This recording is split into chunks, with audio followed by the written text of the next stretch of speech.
Shalom Bapak Ibu semua. Dalam video sebelumnya kita sudah belajar tentang apa itu kerubim dan apa itu peranannya. Nah, sekarang kita akan lanjutkan kembali, kita akan belajar tentang serafim, yaitu malaikat surgawi yang bersayap. Sekali lagi saya ingatkan Bapak Ibu, tidak ada malaikat serafim, serafim ya serafim, malaikat ya malaikat.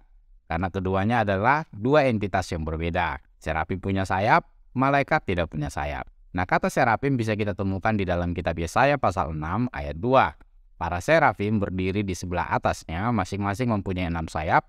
2 sayap dipakai untuk menutupi muka mereka, 2 sayap dipakai untuk menutupi kaki mereka, dan 2 sayap dipakai untuk melayang-layang. Nah, kita dibantu oleh literatur Bapak Ibu dalam New Bible Dictionary. Mereka adalah makhluk bermoral yang secara eksklusif melayani Allah dalam memuji dan menyembah Allah, sekaligus punya posisi mendapat hak istimewa untuk melakukan pelayanan pendamaian atas dosa. Seperti apa rupa serafim itu? Nah, kita bisa dibantu dengan melihat penemuan arkeologi berupa batu ortostat dari Tel Halaf yang menunjukkan makhluk bersayap 6 yang sedang terbang, yang diduga berasal dari abad ke-10 atau ke-9 sebelum Masehi Bapak Ibu, yang mirip dengan serafim yang ada di dalam Alkitab. Walaupun banyak interpretasi tentang hal itu, setidaknya dengan penemuan arkeologi ini, bahwa makhluk ini juga dikenal di Timur Tengah kuno. Nah, dalam beberapa literatur, serafim dikaitkan dengan ular dari bentuk kata baku saraf dalam bahasa Ibraninya. Sehingga dikaitkan bahwa serafim itu adalah makhluk yang seperti ular yang bisa terbang. Namun perlu Bapak Ibu ketahui bahwa ada juga bentuk kata baku untuk saraf yang menunjukkan bahwa itu adalah membakar. Kita bisa lihat bagaimana peranan serafim itu yang berkaitan dengan membakar atau api. Di dalam Yesaya 6 ayat 6, tetapi seorang dari serafim itu terbang mendapatkan aku, di tangannya ada bara yang diambilnya dengan sepit di atas mezbah. Nah, berkenaan dengan kata terbakar atau bakar, kata yang berhubungan dengan api atau membakar, bisa kita temukan di dalam Kejadian 11 ayat 3. Ini cerita tentang Menara Babel Bapak Ibu. Adapun seluruh bumi satu bahasanya dan satu logatnya, maka berangkatlah mereka ke sebelah timur dan menjumpai tanah datar di tanah Sinear.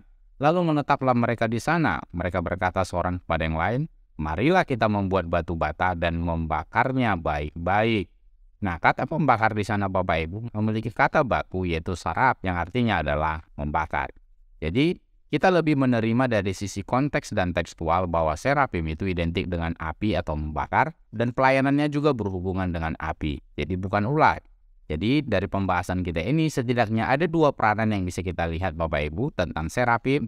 Yang pertama adalah bahwa mereka memuji dan menyembah Tuhan, dan yang kedua adalah mereka memiliki peranan istimewa dalam pelayanan pendamaian dosa.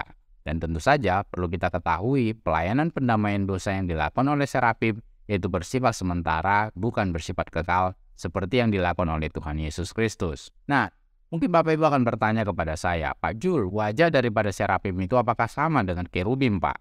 Kalau kerubim kan ada 4 wajahnya, kalau serafim bagaimana Pak Jul? Nah, di dalam Alkitab Protokanonika dan Deuterokanonika, hal itu tidak dicatat Bapak Ibu. Informasi tentang serafim itu minim di dalam Alkitab kita, dan untuk itu kita bisa dibantu oleh yang literatur ekstra biblikal, yaitu kitab Henokh. Ingat Bapak Ibu, ini adalah literatur ekstra biblikal yang tidak ada di dalam Alkitab Protokanonika maupun Deuterokanonika. Sifatnya sebagai informasi tambahan, setidaknya bisa memberikan gambaran seperti apa serafim itu.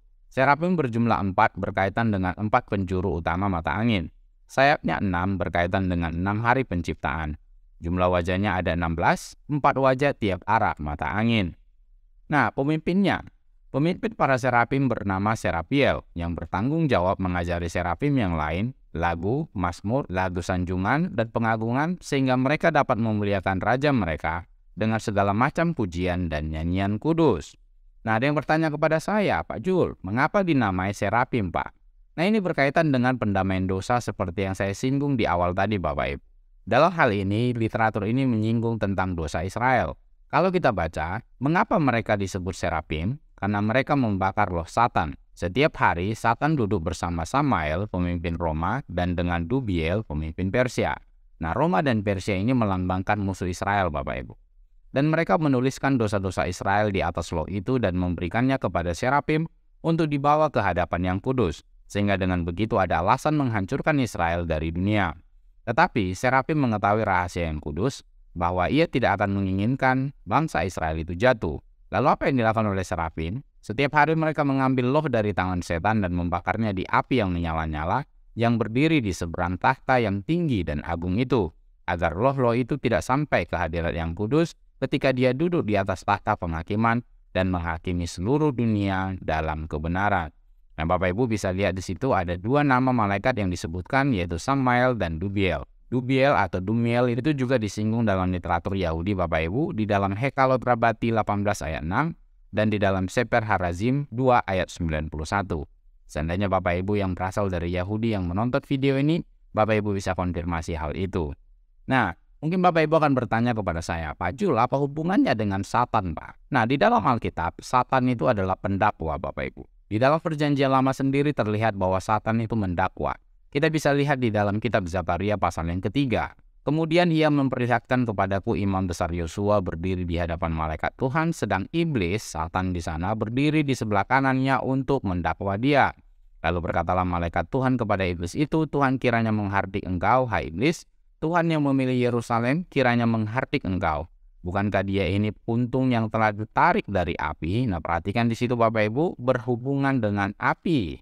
Hal yang sama juga diungkapkan di dalam Wahyu pasal yang ke-12. Ini adalah nyanyian kemenangan setelah Satan dilempar dari surga. Dan aku mendengar suara nyaring di surga berkata, sekarang telah tiba keselamatan dan kuasa dan pemerintahan Allah kita, dan kekuasaan Dia yang diurapinya, karena telah dilemparkan ke bawah pendakwa saudara-saudara kita, yang mendakwa mereka siang dan malam di hadapan Allah kita.